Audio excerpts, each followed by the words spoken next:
dalam pencegahan COVID-19. Kepada Bapak kami silahkan. Assalamualaikum warahmatullahi wabarakatuh. Salam sejahtera buat kita sekalian. Om Swastiastu, Namo Buddhaya, salam kebajikan. Yang saya hormati teman-teman sekalian, pelaksana acara sosialisasi protokol kesehatan dalam pencegahan COVID-19 dari Direktorat Jenderal Kesehatan Kerja dan Olahraga. Yang saya hormati Bapak Kepala Dinas Kesehatan Provinsi, Bapak Jawaludin SKM MKes. Yang saya hormati Bapak Ibu Kepala Dinas Kesehatan Kota, Ibu Haja Ani Kadir. Ibu yang mewakili dari Kementerian Kesehatan, Ibu Dr. Ine Nutfi Liana. Segenap peserta sosialisasi yang saya cintai dan saya banggakan. Alhamdulillahirabbil alamin, kita bersyukur kepada Allah Subhanahu wa taala karena pada pagi hari ini kita semua bersama-sama di tempat ini dalam rangka melaksanakan sosialisasi protokol kesehatan dalam pencegahan COVID-19 yang diadakan atas kerjasama Kementerian Kesehatan, dalam hal ini Direktorat Jenderal Kesehatan Kerja dan Olahraga, kerjasama dengan Komisi 9 DPR RI. Pada kesempatan ini saya selaku salah seorang anggota Komisi 9 DPR RI berterima kasih diberi kesempatan untuk memberikan sambutan pada kesempatan ini terkait dengan acara sosialisasi yang kita laksanakan. Pada kesempatan yang berbahagia ini, saya kembali memohon maaf kepada seluruh peserta karena sedianya saya akan hadir langsung secara fisik pada acara sosialisasi pagi ini. Namun karena saat ini kami sedang dalam kunjungan kerja reses komisi, kebetulan saya mendapatkan tempat di Provinsi Banten besok, sehingga saya tidak bisa hadir secara fisik bersama-sama dengan bapak-bapak dan ibu sekalian pada acara yang sangat penting ini. Bapak ibu sekalian yang saya hormati, seperti kita ketahui bersama bahwa akhir-akhir ini pandemi ini bukan justru mengalami penurunan, tapi di mana-mana, di hampir di semua daerah yang ada di Provinsi Sulawesi Tengah ini di Indonesia ini mengalami tren yang terus-menerus meningkat setiap hari masyarakat yang terinfeksi COVID-19. Tentu hal ini menjadi keprihatinan bagi kita semua untuk bersama-sama bagaimana berusaha menyelamatkan bangsa kita, menyelamatkan rakyat Indonesia ini tentunya dari penyebaran virus yang mematikan ini. Oleh karena itu, pada kesempatan ini ada beberapa hal-hal penting, poin-poin penting yang ingin saya sampaikan kepada kita semua. Yang pertama, kita ketahui bahwa kondisi hari ini, seperti yang saya sebutkan di awal tadi, bahwa COVID-19 ini hampir di semua daerah. Kalau dulu masih ada daerah yang kita anggap aman, tapi hari ini hampir sebagian besar daerah di Indonesia ini sudah terpapar COVID-19. Ada beberapa hal-hal sebetulnya yang menjadi hal yang perlu kita perhatikan dari kondisi kekinian saat ini terkait dengan COVID-19.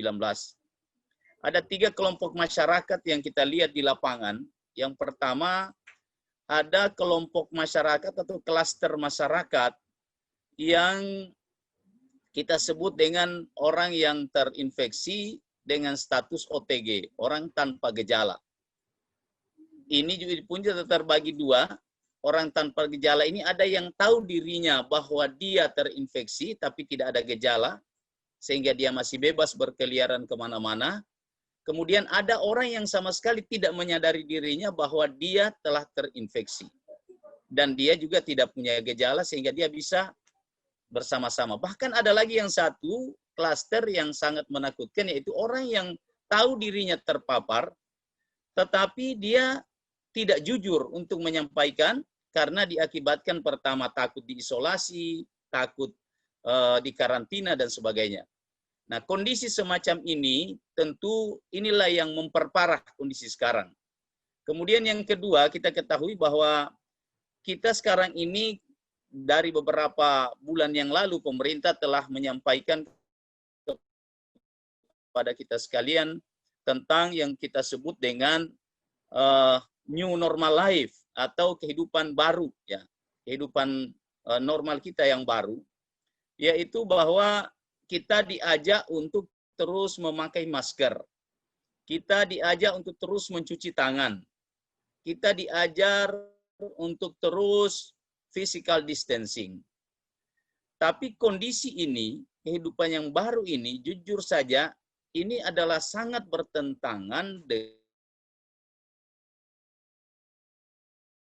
dengan budaya kita. Budaya kita harus mencium tangan, cipika, cipiki, dan sebagainya. Kemudian kalau kita ketemu tentu harus kita harus terbuka. Kemudian bicara jauh-jauh juga kita merasa seperti tidak enak dengan saudara-saudara kita. Nah, inilah yang sekarang menjadi tantangan berat bagaimana kita memerangi COVID-19 karena kita sedang memerangi budaya kita sendiri hari ini. Nah, oleh karena itu, pada kesempatan yang baik ini tentu nanti secara teknis akan disampaikan oleh baik dari Pak Kadis, baik dari Pak Kadis Provinsi maupun Ibu Kadis yang mewakili Kadis Kota, teristimewa kepada yang mewakili Kementerian Kesehatan secara teknis. Namun secara umum saya ingin menyampaikan bahwa apa yang sudah menjadi ketentuan pemerintah hari ini benar-benar telah berusaha semaksimal mungkin mengarahkan seluruh sumber daya, mengarahkan seluruh kekuatan negara ini untuk memerangi COVID. Maka oleh karena itu sangat dibutuhkan dukungan yang besar dari masyarakat untuk kita sama-sama, karena pemerintah pun tidak hanya akan bisa bekerja jalan sendiri. Kami juga di Kementerian, di Komisi 9, sangat mendorong Kementerian Kesehatan untuk menjadi prioritas negara dalam hal pembiayaan.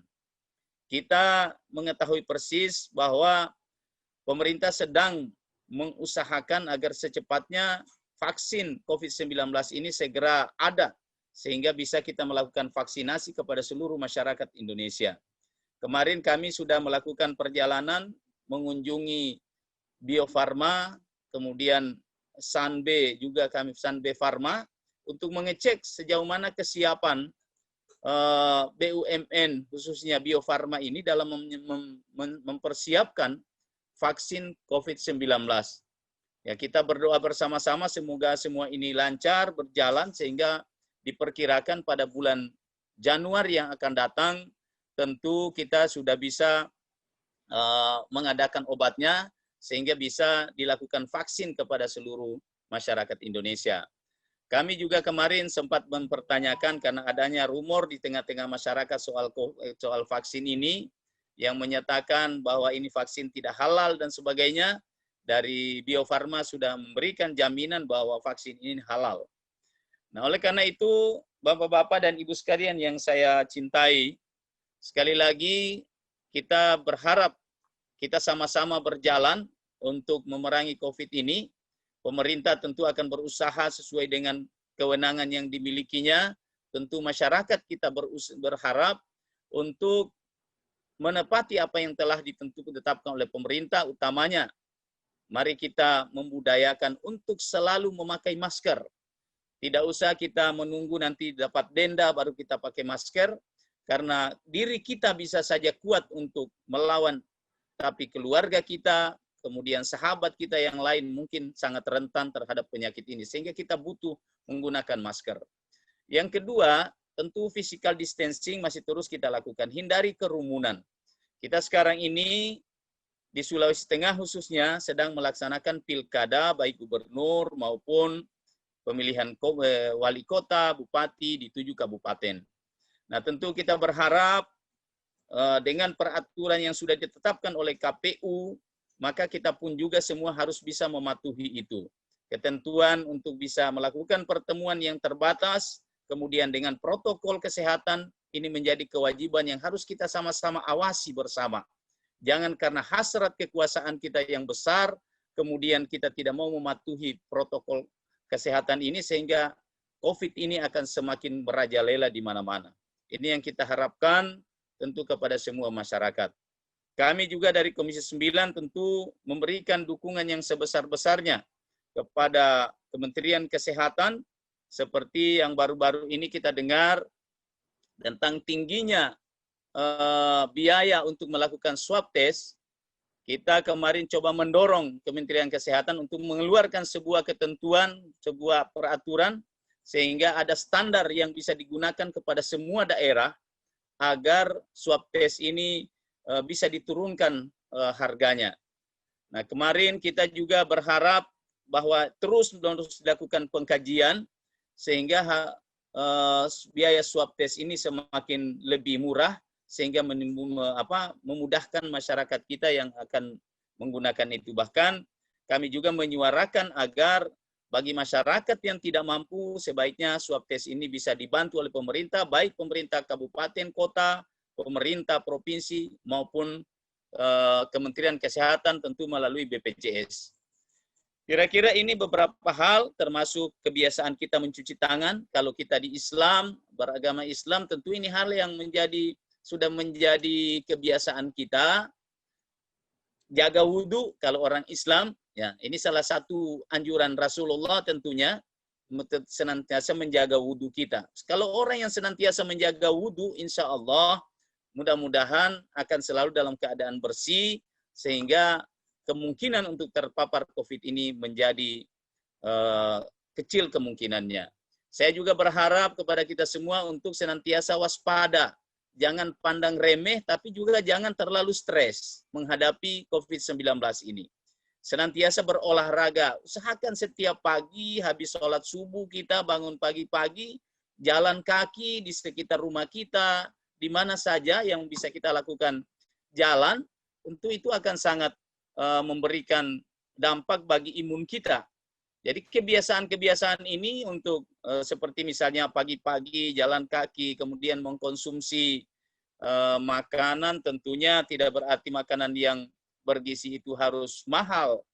Contoh misalnya tentu konsumsi telur setiap hari dan sebagainya, ini juga akan meningkatkan ketahanan tubuh kita. Saya kira ini penjelasan-penjelasan dari saya. Sekali lagi saya mengucapkan terima kasih dan penghargaan saya setinggi-tingginya kepada Kementerian Kesehatan, terutama dari Direktorat Jenderal Kesehatan Kerja dan Olahraga yang telah memprakarsai sosialisasi ini. Saya berharap ini akan terus berlanjut, kita lakukan secara masif, sehingga masyarakat ini timbul kesadaran. Karena kalau pengetahuan tentang COVID ini, saya yakin masyarakat Indonesia sudah sangat paham dengan COVID-19. Tapi yang perlu sekarang kita perhatikan adalah pengetahuan itu diimbangi dengan perilaku. Ketika kita mengetahui bahwa masker itu sangat penting, maka harus diikuti dengan perilaku kita untuk senantiasa memakai masker. Ketika jaga jarak itu adalah salah satu cara untuk bisa menghindari penularan COVID ini, maka kita ikuti perilaku kita untuk menjaga jarak. Ketika misalnya kebiasaan kita bahwa cuci tangan itu adalah salah satu cara untuk menghindari penyakit COVID ini dengan cara yang paling murah, maka mari bisa biasakan diri kita untuk mencuci tangan setiap saat, membersihkan diri. Tentu kalau pulang dari luar, usahakan mandi dulu, baru kita bisa bersama-sama dengan anggota keluarga kita. Inilah pesan-pesan saya kepada kita semua. Terima kasih Ibu Dr. Ine Lutfiliana, Bapak Jawaludin SKM MKes, kemudian Ibu Haja Ani Kadir, dan semua peserta yang saya cintai dan saya hormati. Nalentora aku di Kota Palu, mudah-mudahan satu saat segera kita hadir secara fisik bersama-sama dengan seluruh masyarakat yang ada di Kota Palu. Demikian, salam semangat selalu. Wallahu musta'an. Assalamualaikum warahmatullahi wabarakatuh. Salam sejahtera buat kita sekalian. Om Santi Santi Santi Om. Haji Anwar Hafid untuk tidak meninggalkan virtual Zoom dulu. Sesaat lagi kita akan menyaksikan bersama penyerahan tempat cuci tangan secara simbolis yang akan diserahkan oleh perwakilan dari Kementerian Kesehatan, Direktorat Kesehatan Kerja dan Olahraga, Dr. Ine Nutfiliana, kepada masyarakat Kota Palu yang diwakili oleh Kepala Bidang Kesmas Dinas Kesehatan Kota Palu, Ibu Haja Anikadir MSI. Kami silakan kepada wartawan atau sesi dokumentasi, silakan untuk mengambil gambar. Dari tadi kau disuruh. Ya, silakan untuk mengambil gambar.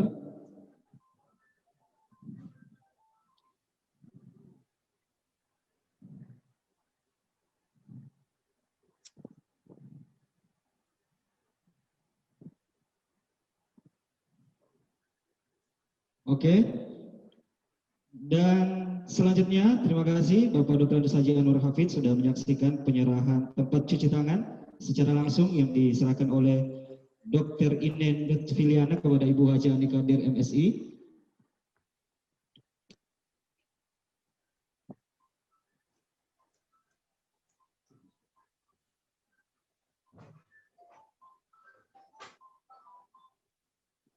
Kepada Bapak Dr. Andes Haji Anwar Hafid, sekali lagi kami ucapkan terima kasih